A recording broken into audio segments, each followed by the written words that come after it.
श्री गुरुचरित्र अध्याय 35. कचदेवयानी कथा सोमवारव्रत सीमंतिनी आख्यान. ओम श्री गणेशाय नमः. श्री सरस्वत्यै नमः. श्री सद्गुरुभ्यो नमः. श्री कुलदेवतायै नमः. श्रीपाद श्रीवल्लभ श्रीनृसिंह सरस्वती नमः. नामधारक सिद्धमुनींच्या पाया होऊन म्हणाला, स्वामी, श्रीगुरूंनी त्या ब्राह्मण पतीपत्नीला रुद्राध्यायाचे महात्म्य सविस्तर सांगितले. मग पुढे काय झाले ते मला सविस्तर सांगा. श्री गुरुचरित्र ऐकण्यास माझे मन आतुर झाले आहे. नामधारकाने अशी विनंती केली असता सिद्धयोगी म्हणाले, नामधारका, त्यानंतर एक अपूर्व घटना घडली. ज्या स्त्रीचा मृत पती श्रीगुरूंच्या कृपेने जिवंत झाला, ती पतिव्रता हात जोडून श्रीगुरूंना म्हणाली, स्वामी, आता आमची गती काय? आमचा उद्धार कसा काय होईल? आम्हाला काहीतरी उपदेश करा. मला एखादा मंत्र द्या, त्यामुळे तुमच्या चरणांचे स्मरण निरंतर राहील. त्यावर श्रीगुरू म्हणाले, स्त्रियांना मंत्र देण्याची गरज नाही. त्यांनी आपल्या पतीची मनोभावे सेवा करावी, हेच त्यांचे कर्तव्य आणि हीच त्यांची परमेश्वर उपासना. स्त्रियांना कधीही मंत्र देऊ नये. त्यांना मंत्रोपदेश दिला तर मोठी संकटे येतात. पूर्वी दैत्यगुरु शुक्राचार्यांना याचा अनुभव आला होता.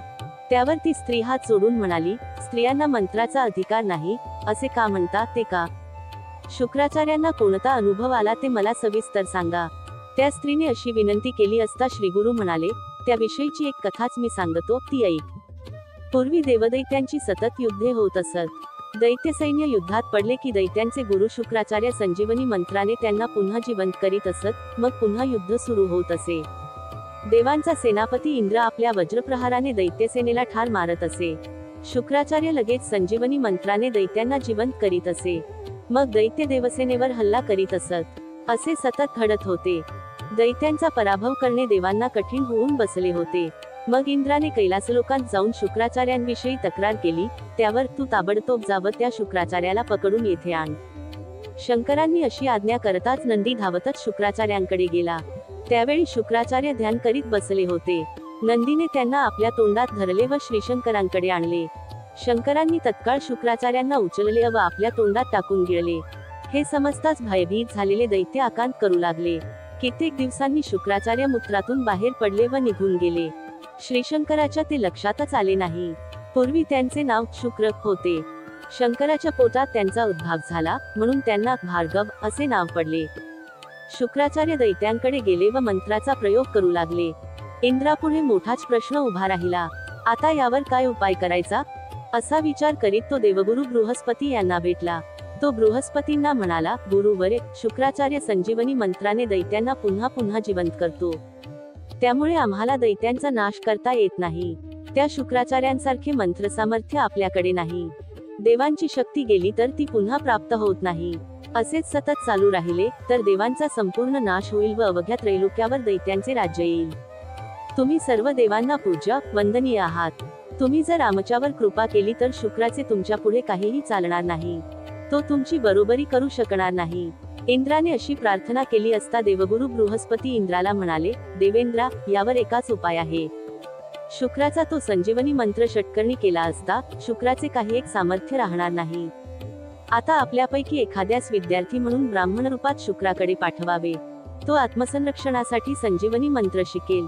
त्यावर इंद्र म्हणाला, तुमचा पुत्र कच आहे. त्यालाच विद्याभ्यासाच्या निमित्ताने शुक्रांकडे पाठवावे. तो शुक्राचार्यांची मनोभावे सेवा करील व मोठ्या युक्तीने त्याच्याकडून संजीवनी मंत्र मिळवील. असे झाले तर फारच छान होईल. इंद्राची ही योजना बृहस्पतींना एकदम पसंत पडली. त्यांनी कचाला बोलावून सांगितले, तू विद्यार्थी म्हणून शुक्राचार्यांकडे जा. त्यांच्यापुढे देवांची खूप निंदा कर. मी देवांना कंटाळून आपणास शरण आलो आहे. माझा विद्यार्थी म्हणून स्वीकार करा.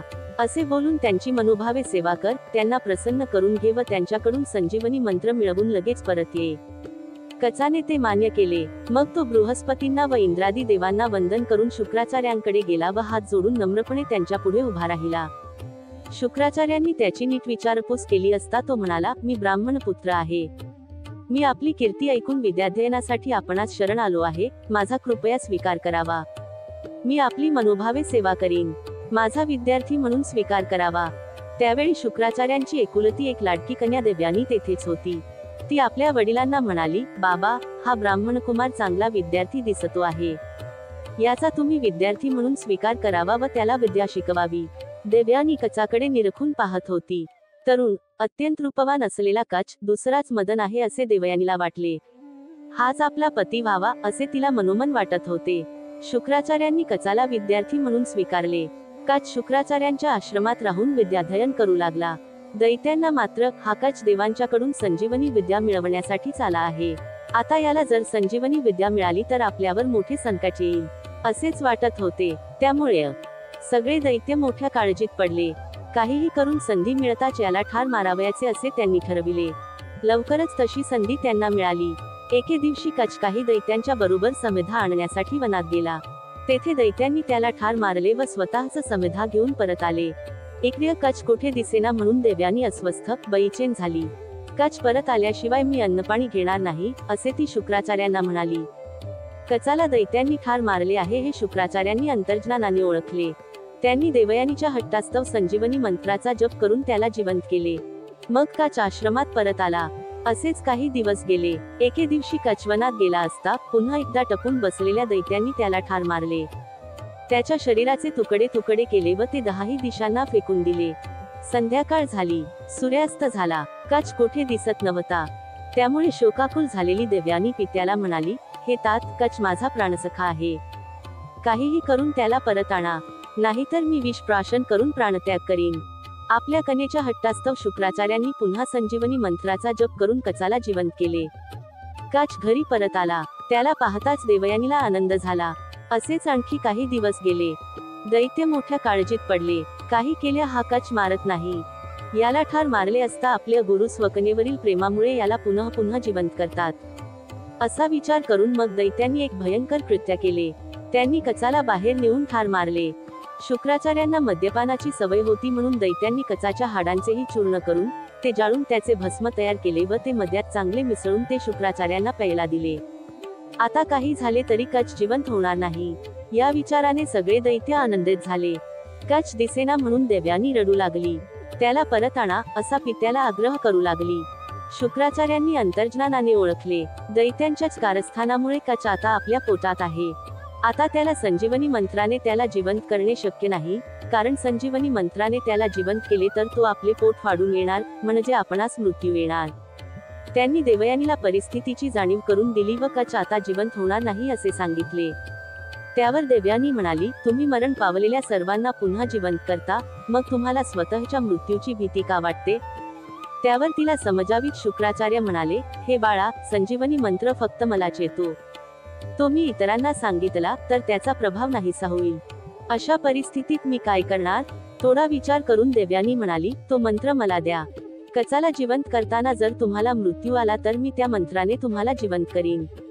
शुक्राचार्य म्हणाले, स्त्रियांना मंत्र देऊ नये अशी शास्त्राची आज्ञा आहे. पतिसेवा हाच स्त्रियांसाठी मंत्र आहे. त्यांनी मंत्रजप करू नये. त्यांनी मंत्रजप केला तर मोठा अनर्थ घडतो. त्या मंत्राचे सामर्थ्य कमी होते, म्हणून मी तुला संजीवनी मंत्र देऊ शकत नाही. हे ऐकताच देवयानीला राग आला. ती म्हणाली, असे असेल तर तुमचा मंत्र तुमच्याशी घेऊन बसा. मी कचाशिवाय एक क्षणभरही जिवंत राहू शकणार नाही. आता मी प्राणत्याग करते. अतिक्रोधाने असे बोलून ती एकाएकी बेशुद्ध पडली. शुक्राचार्यांची देवयानीवर अतिमाया होती. ते द्रवले. त्यांनी तिला सावध केले, समजाविले व तिला संजीवनी मंत्र सांगितला. शुक्राचार्य देवयानीला मंत्र सांगत असता त्यांच्या पोटात असलेल्या कचाने तो लक्षपूर्वक ऐकला आणि पूर्ण लक्षात ठेवला. त्या मंत्राच्या सामर्थ्याने तो शुक्राचार्यांचे पोट फाडून बाहेर आला. देवयानीने मंत्र जपून शुक्राचार्यांना जिवंत केले. कचाने तो मंत्र 3 वेळा म्हणून लक्षात ठेवला. ज्या कार्यासाठी तो आला होता ते त्याचे कार्य झाले होते. मग तो शुक्राचार्याच्या पाया होऊन म्हणाला, गुरुदेव, तुमच्या कृपेने मला सर्व विद्या प्राप्त झाल्या. पण येथील दैत्य माझा द्वेष करतात व मला ठार मारतात, म्हणून मी येथे राहणे योग्य नाही. मी आता परत जातो. शुक्राचार्यांनीही मोठ्या आनंदाने त्याला निरोप दिला. कच जाऊ लागला तेव्हा देवयानी त्याचा हात पकडून म्हणाली, माझे तुझ्यावर प्रेम आहे. माझा पत्नी म्हणून तू स्वीकार कर. कच म्हणाला, देवयानी, तू गुरुकन्या आहेस म्हणजे तू माझी बहीण ठरतेस. शिवाय तू संजीवनी मंत्र पित्याकडून घेऊन मला पुनर्जन्म दिला आहेस, म्हणजे एकार्थाने तू माझी माता ठरतेस, म्हणून तू हा अयोग्य विचार मनात काढून टाक. मी तुझ्याशी विवाह करू शकणार नाही. माझा हात सोड. मला जाऊ दे. कचाचे हे शब्द ऐकताच देवयानी अतिशय संतापली. तिचा मोठाच अपेक्षाभंग झाला होता. त्या रागाच्या भरात तिने कचाला शाप दिला, तुला मिळालेली संजीवनी विद्या ती तत्काळ विसरशील. तू माझी घोर निराशा केलीस. तुला मिळालेली विद्या व्यर्थ जाईल. त्यावर कच म्हणाला, तू मला व्यर्थ शाप दिलास. मीही तुला सांगतो, कोणीही ब्राह्मण तुला वरणार नाही. तुझा विवाह ब्राह्मणेतर पुरुषाशी होईल. तुझ्या पित्याने तुला संजीवनी मंत्र दिला खरा, पण तो षटकर्णी झाल्यामुळे यापुढे तो निष्फळ ठरेल, असा देवयानीला प्रतिशाप देऊन कच स्वर्गलोकांस गेला. इंद्रासह सर्व देवांना मोठा आनंद झाला. ही कथा सांगून श्रीगुरु त्या स्त्रीला म्हणाले, पतिसेवा हाच स्त्रियांच्यासाठी महामंत्र आहे. स्त्रियांना मंत्र देऊ नये, त्यांनी व्रतोपासना करावी, तसेच त्यांनी पतिसेवा करावी. त्यावर ती स्त्री म्हणाली, स्वामी, तुमचे वचन प्रमाण. तुम्ही सांगाल तसे आम्ही करू. जो गुरुच्या आज्ञेनुसार वागत नाही तो नरकात जातो. आता मी कोणते व्रत करू ते मला सांगा, अशी तिने विनंती केली असता भक्तवत्सल श्रीगुरूंनी तिला एक व्रत सांगितले. श्रीगुरु म्हणाले, तुला जे व्रत मी सांगणार आहे ते व्रत पूर्वी सुतांनी ऋषींना सांगितले होते. ते व्रत म्हणजे सोमवार व्रत. हे शिव उपासनेचे व्रत स्त्री पुरुष तरुण तरुणी सर्वांनी करावे. भगवान श्रीशंकरांच्या आराधनेने हे सोमवार व्रत केले असता आपल्या सर्व इच्छा पूर्ण होतात. वेदोक्त किंवा पुराणोक्त मंत्रांनी भगवान श्रीशंकरांची यथासांग पूजा करावी. नक्तभोजन उपवास करावा. विधवा स्त्रीनेही हे व्रत करावे. याविषयी स्कंद पुराणातील एक कथा सांगतो. ही कथा श्रवण केली असता असाध्य ते साध्य होते. सिद्धयोगी नामधारकाला म्हणाले, नामधारका, श्रीगुरूंनी त्या ब्राह्मण पत्नीला एक प्राचीन कथा सांगितली. तीच सीमंतिनीची कथा मी तुला सांगतो. ती लक्षपूर्वक ऐक. एकदा नैमिषारण्यात सर्व ऋषींनी पुराणकार सुतांना विचारले, सर्व व्रतांमध्ये उत्तम व्रत कोणते? तेव्हा सूत म्हणाले, भगवान सदाशिवाचे सोमवार व्रत हे श्रेष्ठ व्रत आहे. भगवान शिवाची भक्ती स्वर्ग व मोक्ष देणारी आहे. जर प्रदोषादी गुणांनी युक्त अशा सोमवारी शिवपूजन केले तर त्याचे महात्म्य अधिक आहे. जे केवळ सोमवारी शिवपूजा करतात त्यांना इहपरलोकी दुर्लभ असे काहीच नाही. सोमवारी उपवासपूर्वक पवित्र अंतःकरणाने भगवान सदाशिवाची पूजा करावी. ब्रह्मचारी, गृहस्थ, कन्या अथवा विधवा अशा कोणीही भगवान शिवाची पूजा केल्यास त्यांच्या सर्व इच्छा पूर्ण होतात. याविषयी एक कथा सांगतो. ती श्रवण केली असता मोक्ष प्राप्ती होते. श्रवणार्थीच्या मनात शिवभक्तीची इच्छा निर्माण होते. ही कथा स्कंद पुराणात आली आहे. ती अशी, पूर्वी आर्यावर्तात चित्रवर्मा नावाचा एक थोर, गुणवान, धर्मशील राजा होता. तो महापराक्रमी व न्यायप्रिय होता. तो भगवान विष्णूंचा व शंकरांचा परमभक्त होता. त्याला एक अत्यंत सुंदर मुलगी झाली. ती मुलगी जन्मास येताच एका विद्वान ज्योतिषाने तिचे भविष्य वर्तविले. तो ज्योतिषी म्हणाला, राजा, आपली कन्या सीमंतिनी नावाने प्रसिद्ध होईल. ही पार्वतीप्रमाणे मंगल, दमयंतीप्रमाणे सुंदर, सरस्वतीप्रमाणे सर्व काळ निपुण व लक्ष्मीप्रमाणे अत्यंत सद्गुणी होईल. ही आपल्या पतीसह 10,000 वर्षे सुख भोगेल. हिला 8 पुत्र होतील. पण याच वेळी दुसऱ्या एका ज्योतिषाने भविष्य सांगितले, हिला 14व्या वर्षी वैधव्य येईल. हे अशुभ भविष्य ऐकून राजाला अत्यंत दुःख झाले. सीमंतिनी हळूहळू मोठी होऊ लागली. तिला आपल्या मैत्रिणींकडून आपल्या भावी वैधव्याची वार्ता समजली. तेव्हा दुःखी झालेल्या तिने याज्ञवल्क्य ऋषींची पत्नी मैत्रेयी हिला विचारले, अखंड सौभाग्य प्राप्तीसाठी कोणते बरे व्रत करावे? तेव्हा मैत्रेयी म्हणाली, तू शिवपार्वतीला शरण जा. जेणेकरून कितीही संकट आली तरी त्यातून तू मुक्त होशील. अगदी महाभयंकर संकट आले तरी शिवपूजा सोडू नकोस. त्याच्या प्रभावाने तू संकटमुक्त होशील. तू सोमवार व्रत सुरू कर. त्या दिवशी उपवासपूर्वक शिवपूजन करावे. गौरीहराची शांतचित्ताने पूजा करावी. अभिषेक करावा. असे केल्याने सौभाग्य अखंड राहते. सदाशिवाला नमस्कार केला तर 4ही पुरुषार्थ सिद्धीला जातात. शिवनामाचा जप केला असता सर्व ऐश्वर्याची प्राप्ती होते. तू हे व्रत कर, तुझे कल्याण होईल. सीमंतिनीने मैत्रेयीच्या उपदेशानुसार सोमवारचे व्रत सुरू केले. काही दिवसांनी निषद देशाचा राजा इंद्रसेन याच्या चंद्रांगद नावाच्या पुत्राशी सीमंतिनीचा मोठ्या थाटात विवाह झाला. विवाहानंतर काही दिवस चंद्रांगद सीमंतिनीच्या माहेरीच राहिला. एके दिवशी जलक्रीडा करण्यासाठी तो यमुनेवर गेला, परंतु अकस्मात नाव उलटून चंद्रांगद नदीत बुडाला. या दुर्घटनेमुळे सर्व लोक दुःख सागरात बुडाले. चित्रवर्मा तर दुःखाने वेडाच झाला. सीमंतिनीवर तर तो वज्रघातच होता. पतिनिधनामुळे दुःखाकुल झालेल्या सीमंतिनीने अग्निप्रवेश करण्याचा निश्चय केला, परंतु वडिलांनी तिची समजूत घालून अग्निप्रवेश करण्यापासून परावृत्त केले. सीमंतिनी आता वैधव्य जीवन जगू लागली. मैत्रेयीने सांगितलेले सोमवार व्रत तिने अत्यंत श्रद्धेने, निष्ठेने वैधव्यावस्थेतही सुरू ठेवले. अशा प्रकारे केवळ 14व्या वर्षी दारुण दुःख प्राप्त झालेली सीमंतिनी भगवान सदाशिवाचे सतत स्मरण करू लागली. इकडे पुत्रशोकाने वेड्या झालेल्या इंद्रसेनाचे राज्य त्याच्या शत्रूने बळकाविले व इंद्रसेनाला पत्नीसह कारागृहात कोंडले. इकडे चंद्रांगद यमुनेच्या डोहात बुडाला, तो खाली खाली गेला. तेथे त्याला नागकन्या जलक्रीडा करीत असलेल्या दिसल्या. चंद्रांगदाला पाहून आश्चर्यचकित झालेल्या नागकन्यांनी त्याला पाताळलोकात तक्षक नागाकडे नेले. तक्षकाने त्याची मोठ्या प्रेमाने विचारपूस केली. तेव्हा चंद्रांगद म्हणाला, पृथ्वीवर निषद नावाचा प्रसिद्ध देश आहे, त्या देशात पुण्यश्लोक नलराजा होऊन गेला. त्याचा पुत्र इंद्रसेन. त्या इंद्रसेनाचा मी पुत्र आहे. माझे नाव चंद्रांगद. मी माझ्या विवाहानंतर पत्नीच्या माहेरी काही दिवस राहिलो होतो. एके दिवशी यमुनेत मी जलक्रीडा करीत असता पाण्यात बुडालो. नागस्त्रियांनी मला येथे आणले आहे. आपण अत्यंत प्रेमाने माझी विचारपूस केल्यामुळे मी धन्य झालो आहे. त्यावर तक्षक म्हणाला, राजपुत्रा, तू घाबरू नकोस. धीर धार. मला सांग, तू कोणत्या देवाची आराधना करतोस? चंद्रांगद म्हणाला, विश्वात्मा उमापती भगवान श्री शिवांची मी सदैव पूजा करतो. चंद्रांगदाचे हे शब्द ऐकताच तक्षक आनंदित झाला. तो म्हणाला, राजपुत्रा, तुझे कल्याण असो. मी तुझ्यावर प्रसन्न आहे. तू इतक्या लहानपणी शिवतत्व जाणतोस, यामुळे मला फार आनंद झाला आहे. आता तू येथेच राहा. येथे मृत्यूची भीती नाही, रोग नाही, कसलीही पीडा नाही. येथे तू सुखाने राहा व सर्व सुखांचा उपभोग घे. चंद्रांगद हात जोडून म्हणाला, नागराज, माझा विवाह झालेला आहे. माझ्या आई वडिलांचा मी एकुलता एक पुत्र आहे. माझ्या मृत्यूमुळे ते शोकाकुल झाले असतील, त्यामुळे मी येथे सुखोपभोगात राहणे योग्य नाही. मला सत्वर मनुष्यलोकांत पोहोचवावे, अशी मी आपणास प्रार्थना करतो. त्याची प्रार्थना ऐकून प्रसन्न झालेला नागराज म्हणाला, राजपुत्रा, तू जेव्हा माझे स्मरण करशील, तेव्हा मी तुझ्या पुढे प्रकट होईन. असे सांगून त्याने चंद्रांगदाला एक दिव्य घोडा दिला. त्याशिवाय अनेक रत्नालंकार व दिव्य वस्त्रे भेट म्हणून दिली. चंद्रांगद त्या घोड्यावर स्वार होऊन यमुनेच्या बाहेर आला. त्याच्याबरोबर 2 नागकुमारही होते. चंद्रांगद यमुनेच्या काठावर आला, त्यावेळी सीमंतिनी आपल्या मैत्रिणीसह तेथे आली होती.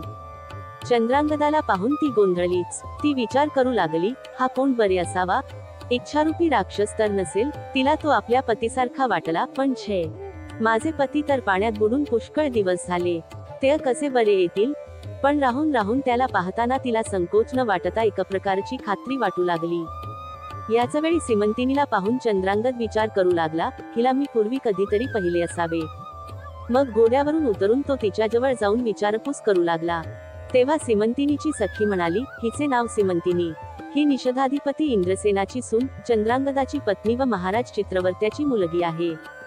दुर्दैवाने हिचा पती या नदीत बुडाला. वैधव्यदुःखाने ही फार खचली आहे.